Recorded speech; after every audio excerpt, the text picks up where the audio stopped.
Hi friends, welcome to my YouTube channel Savita Saviruchi. ಎಲ್ಲರೂ ಹೇಗಿದ್ದೀರಿ? ಆರಾಮಿದ್ದೀರಿ ಅಂತ ಭಾವಿಸ್ತಾ ಇದ್ದೀನಿ. ಇವತ್ತು ನಮ್ಮ ಮನೇಲಿ ನಾನು ತುಂಬಾ ಸಿಂಪಲಾಗಿ ಒಂದು ಪಲಾವ್ ಮಾಡಿದೆ. ಅದನ್ನು ನಾನು ನಿಮ್ಮ ಜೊತೆ ಹಂಚ್ಕೊಳ್ಳಿಕ್ಕೆ ಇಷ್ಟಪಡ್ತಿದ್ದೀನಿ. ಓಕೆನಾ? ತುಂಬಾ ಕ್ವಿಕ್ಕಾಗಿ ಆಗೋಂಥ ಒಂದು ಪಲಾವ್, ವೆಜಿಟೇಬಲ್ ಪಲಾವ್.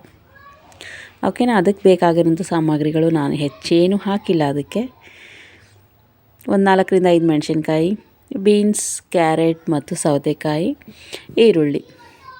ಓಕೆನಾ? ಅದಾದ ನಂತರ ಒಂದು ಹಸಿ ಟೊಮೊಟೊ, ಸ್ವಲ್ಪ ಪುದೀನ, ಅದಕ್ಕೆ ಸ್ವಲ್ಪ ಹಸಿ ಶುಂಠಿ ಮತ್ತು ಬೆಳ್ಳುಳ್ಳಿ ಹೆಸರು ಹಾಕ್ಕೊಂಡಿದ್ದೀನಿ.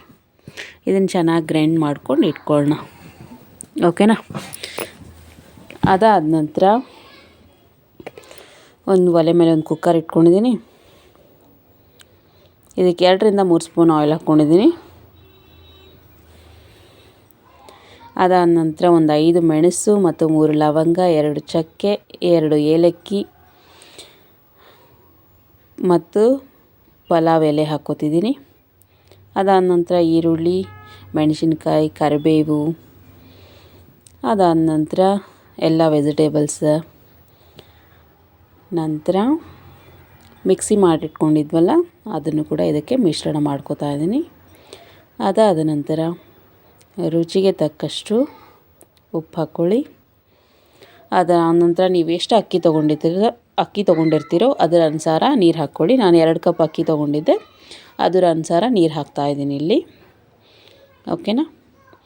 ನಿಮಗೆ ಎಷ್ಟು ಬೇಕೋ ಆ ರೀತಿ ನೀವು ನೀರನ್ನ ಆ್ಯಡ್ ಮಾಡ್ಕೊಳ್ಳಿ. ಆನಂತರ ರೈಸ್ ಕೂಡ ಆ್ಯಡ್ ಮಾಡ್ಕೊಳ್ಳಿ. ಓಕೆನಾ? ಒಂಚೂರು ಕುದಿ ಬಂದಮೇಲೆ ಕುಕ್ಕರ್ ಲಿಡ್ ಮುಚ್ಚೋಣ. ಅದಾದ ನಂತರ 3 ವಿಜಿಲ್ ಹಾಕ್ಸ್ಕೊಂಡಿದ್ದೀನಿ. ತುಂಬಾ ಚೆನ್ನಾಗಿ ಬಂದಿದೆ ಪಲಾವ್. ಹಾಗೆ ನಮ್ಮ ಚಾನಲ್ಗೆ ಯಾರೆಲ್ಲ ಹೊಸಬ್ರು ಇದ್ದೀರೋ ನಮ್ಮ ಚಾನಲ್ನ ದಯವಿಟ್ಟು ಸಬ್ಸ್ಕ್ರೈಬ್ ಮಾಡ್ಕೊಳ್ಳಿ, ಶೇರ್ ಮಾಡಿ, ಹಾಗೆ ನಿಮ್ಮ ಒಳ್ಳೆ ಕಮೆಂಟ್ಸ್ನ ನಮಗೆ ತಿಳಿಸಿ. ಓಕೆನಾ? ನೋಡಿ, ಪಲಾವ್ ಈ ರೀತಿ ಬಂದಿದೆ. ನೀವು ಕೂಡ ಮನೆಯಲ್ಲಿ ತುಂಬಾ ಸಿಂಪಲಾಗಿ ಒಂದ್ಸರಿ ಟ್ರೈ ಮಾಡಿರಿ. ಓಕೆ, ನೆಕ್ಸ್ಟ್ ವೀಡಿಯೋದಲ್ಲಿ ಸಿಗೋಣ ಫ್ರೆಂಡ್ಸ್. Thank you.